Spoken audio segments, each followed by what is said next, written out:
Alright, friends, this question में given है a uniform solid sphere made of a specific material with specific gravity rho is equal to rho of water by 2 where rho of water is the specific gravity. Water is floating in water. Okay. If the sphere is slightly pressed down and released, the angular frequency of subsequent oscillations is approximately given by. Okay.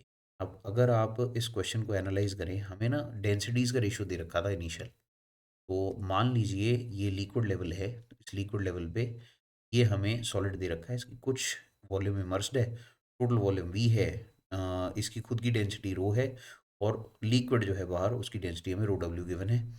इस scenario में this is your liquid, यहाँ नीचे पूरी तरह से liquid given है।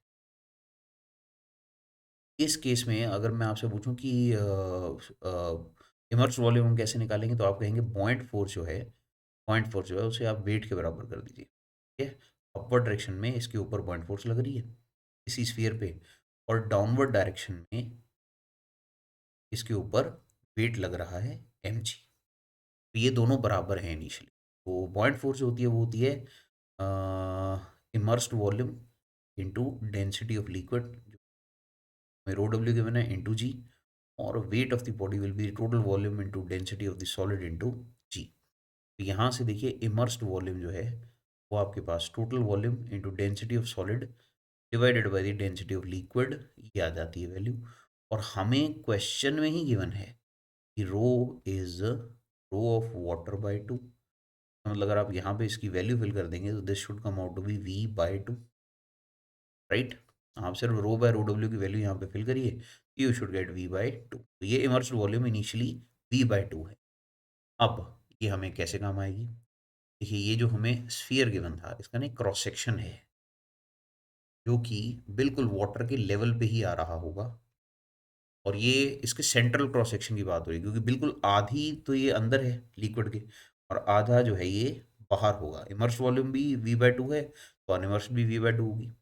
और इसका जो क्रॉस सेक्शन है अगर आप देखें, क्रॉस सेक्शन हियर, ये अगर इसका क्रॉस सेक्शन है यहाँ पे इस जगह, अगर आप इसे नीचे की तरफ मूव कर देते हैं by a certain distance, let's say X, हमने इसे यहाँ से एक्स नीचे की तरफ डिस्प्लेस कर दिया, तो ये क्रॉस सेक्शन अपनी जगह से नीचे की तरफ मूव कर जाएगा by X only, I think, right. मैं इसे हल्के कर दो, यहाँ से ये ऐसे डिस्प्लेस होके नीचे चला गया। ओके, तो वी सी की हमारे पास ना यहाँ पे एक सिलेंड्रिकल सी वॉल्यूम क्रिएट हो गई इस जगह। This particular volume is a cylindrical volume जो यहाँ पे क्रिएट हो गई। तो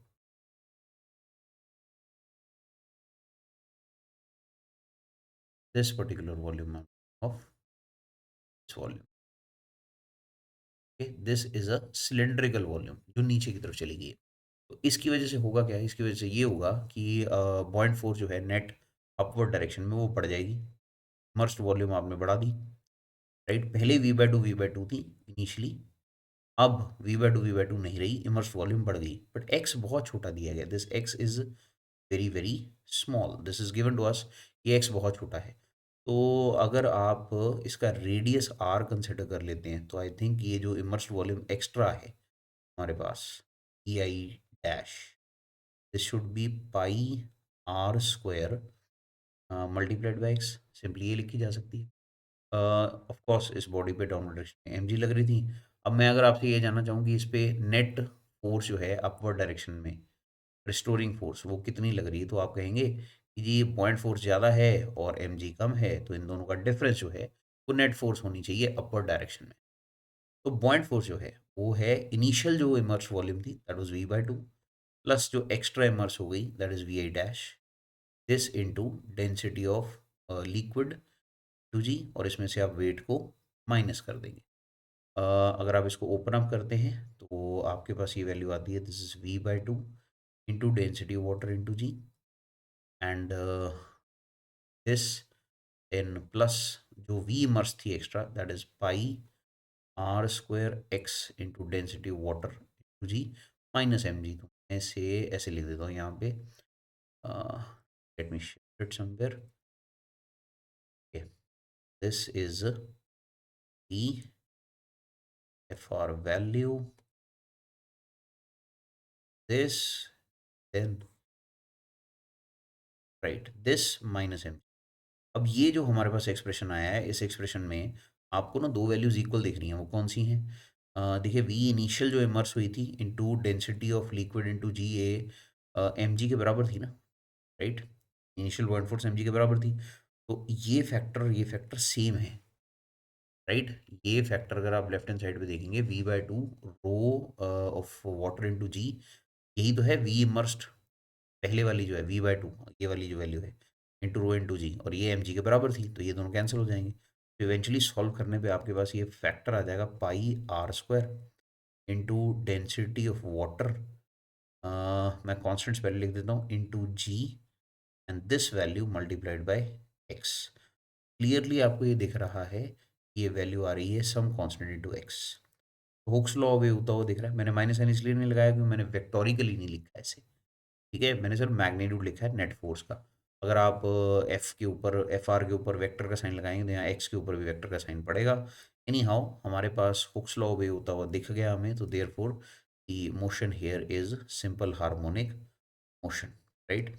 since it is simple harmonic motion के लिए हमारे पास जो एंगुलर फ्रीक्वेंसी आएगी that will be under root of A by M, जिसमें के जो है रिस्टोरिंग फोर्स कांस्टेंट, अगर आप देखेंगे हमने अभी अभी उसे डराइव किया, that came out to be how much, this value was pi are square into density of the liquid into g. और मास ऑफ द बॉडी कितनी है? Mass of the body is complete body का mass, that will be 4/3 pi r cube the volume of the body into the density of the body, और इस सारे का under root.